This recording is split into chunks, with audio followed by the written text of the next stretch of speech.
Hello, let's do a check-in with Star Trek Strange New Worlds, where I'm going to talk about each episode of the new series that is on Captain Pike and the Enterprise pre, the original Star Trek with James Kirk and Spock. Spock is on this one. Uhura is on this one. I think that's the main. Oh, and Nurse Chapel are all on this one. They are the legacy characters who are still kind of lurking around, and we're not going to think too much about how they go from this to the original series. I don't think it matters. They're doing their own thing and doing it quite well. I like that this is an episodic show, and though I would have to say that this episode's probably the weakest of the ones that I have seen. Not for lack of pulling on some really cool source material. So before I go into the spoiler part of this, I will just say, you know, it's all focusing around a uh, a child who is going to become who's going to ascend to become kind of the great liberator of this world, this very secretive world. This is very much a mystery plot episode where we don't know what's going on, where things are kept secret. A lot of the plot of it sort of seems to come down to people don't say things when they're going to say things because it's a secret. Um, that said, just because of where they're pulling on the information from, they're pulling on an old science fiction story which is very kind of metaphorical, and trying to kind of ground it in the Star Trek world and make it kind of make sense as a plot. It doesn't do as well, and it's a metaphorical story about a planet. Like, it would be just about that planet, and wouldn't be about outsiders looking in and going, oh, that's terrible. I think the whole part of the point of that story is it's very much, we're a part of that culture, you are culpable in this. At the end, they make a kind of a rush thing to kind of patch over that and say, oh, the Federation isn't any better. But it feels like very much a band-aid on this episode. So, that said, well, how does it start? The Enterprise comes upon a ship coming up from a planet, and it's being attacked by another ship, and they intervene. It's like your Pike is like, committing an act of aggression. I have, by my Federation rules and by my own moral choice, I need to intervene and stop you from doing something violent. So they do stop it. The ship actually crashes, and they don't really care about the ship, the aggressor ship. They rescue the people off of the attacked ship, and it turns out that one of those people is a woman that Pike knows from when he was just a lieutenant, and he's obviously quite smitten with her. There's kind of a very cute thing of him and number one, and one kind of watching him kind of be all blushing, kind of, aw shucks. It's obviously kind of thrown him back to a time when he wasn't the confident Captain Pike. He was a bit more of a kind of a nervous guy, and it's like, this is someone he was obviously very sweet on. She is a government official for this very secretive but very advanced civilization. It was actually a part of them meeting that they actually discovered the race. These people, who are just, human beings, but with a little bit of makeup on the face, and that they considered it and then declined it, and are still very kind of closed off society. They don't share, and we'll find out as this goes along. Um, on the ship is a doctor with a young boy, and it's like, oh, is this your son? It's like, well, biologically, but now he is the chosen. He's the chosen one who is coming to ascend on the main planet. This is apparently a part of a ritual thing that they've gone off onto this planet, and these, what they say are aliens, have attacked them, perhaps to ransom the child away or something like that. It's like, we don't get to see these the attackers at all. They just crashed on the planet. That is a part of maybe the mysteries. Like, they don't actually go to investigate this until much later. So this is all the kind of the mystery stuff, and throughout the episode, it kind of unravels. Truth gets to be known. Pike has to make a decision, and it goes from there. Pike, one of the decisions that Pike has to make is like, oh, am I going to join this society because they have amazing medical technology? They're far, far ahead. When the doctor and his charge, his son, his chosen one, comes to the med bay because the boy has a little cut in the head, and it's like, this is like an abattoir. This is just like, this is horribly, horribly primitive, and yeah, they could.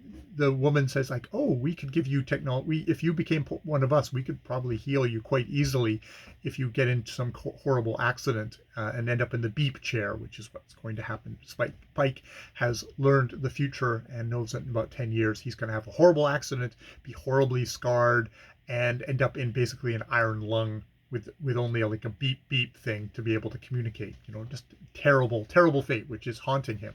And it's like she's offering that to him. He's like, oh, so he has to, once the whole nature of the society comes out, he has to make a decision with that.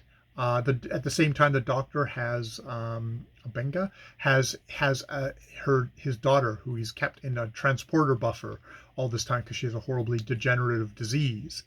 And he says like, could you help me with this? And he says, and the doctor at the beginning of the episode is like, no, we can't help you because we've decided that we're not sharing that kind of technology with other other races. It's like, huh, that sucks. And you think it's like, oh, okay, how is that gonna go along? We also have Uhura continuing her tour of the various departments. Now she's in security department.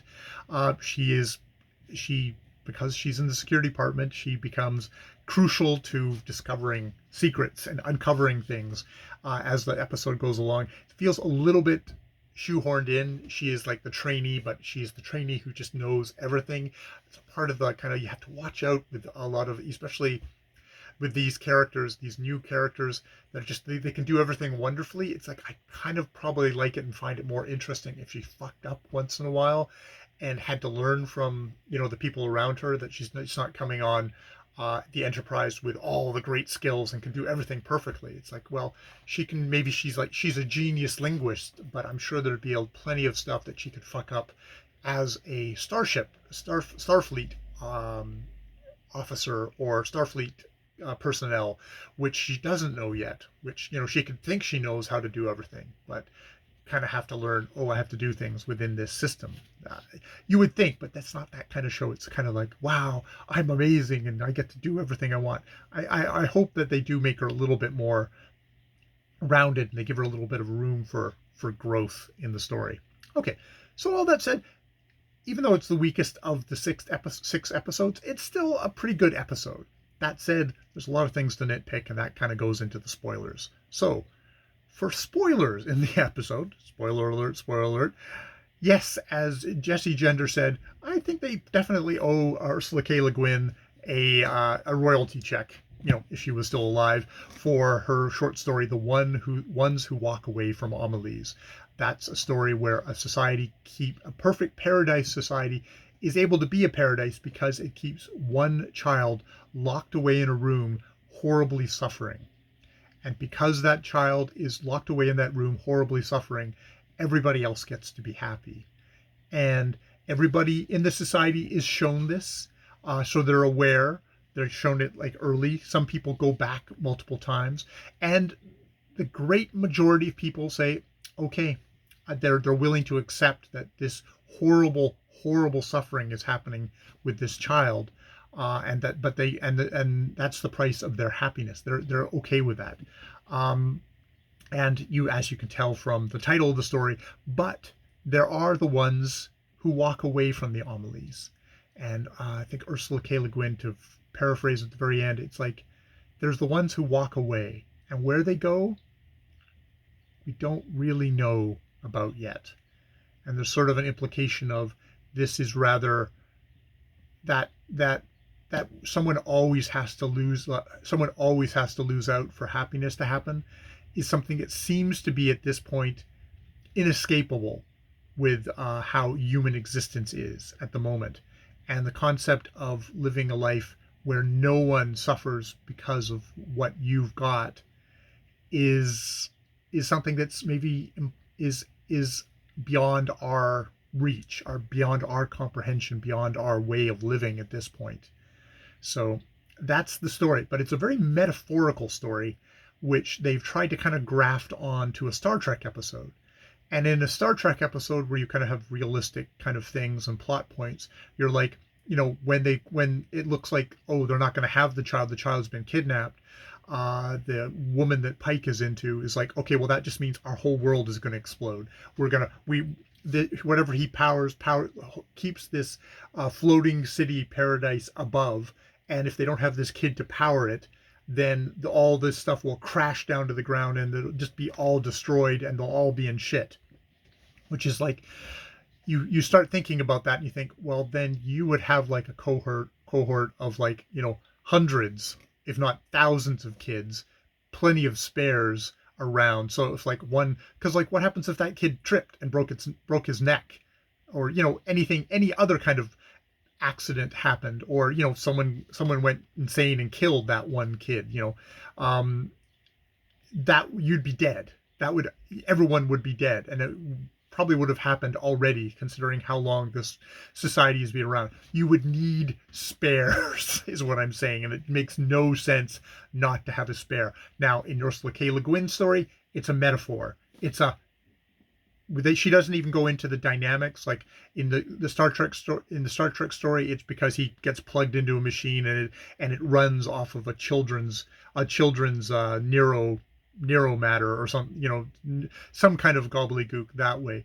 They give it a scientific thing, but in the Ursula K. Le Guin story, it's like, no, there's just a child in the room and it's suffering horribly, and it's a metaphor. It's a metaphor for all the losers, all the people who don't get, who are at the bottom of the pyramid in our own culture, that anyone who is above that gets to do, from the Industrial Revolution of children working in factories generating great wealth for powering our civilization, to further back history of slavery on the Roman Empire, or all these different things, or invading other countries for their natural resources and getting rich off of that and enslaving the people there. It's like one people benefiting, raising up from the suffering of others. It's a metaphor. In a direct story, it doesn't make sense. And I mean, you get into things like it turns out that the father was trying to actually spirit his son away. He didn't want him to suffer. But it's like, okay, once you got onto the ship, you could have just told them, I want sanctuary, get us the hell away from here. Pike probably would have done it, because Pike at the very end of this story is like, no, tries everything he can to stop it. And is even like, once he gets pulled away and the kid's been put in the machine, he wants to go back down and pull that kid out again. But she's like, no, it's too late. If he gets pulled out, he'll just die anyways. So it's too late. And he just completely rejects this society. So it's one of these things of like, if the father had come clean earlier, there's a certain thing here of, we have a mystery plot. We have, we have various kind of MacGuffins, which don't really make sense in a logical way. It's a very uneasy mix of metaphor. And yeah, what we have at the end is him saying, this is horribly wrong. You have to stop this. This is terribly wrong. And she says, oh, you can't tell me that no one in the Federation has suffered to make the Federation what it is today.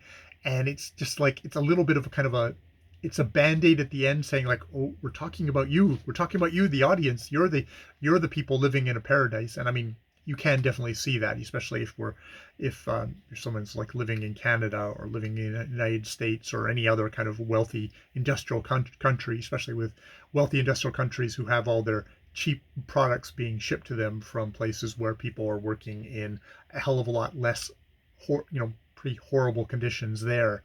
So I get the point. I just don't think it works that great. That said, the other great thing about this is, it doesn't work that great as a metaphor, but you know what? It's one episode.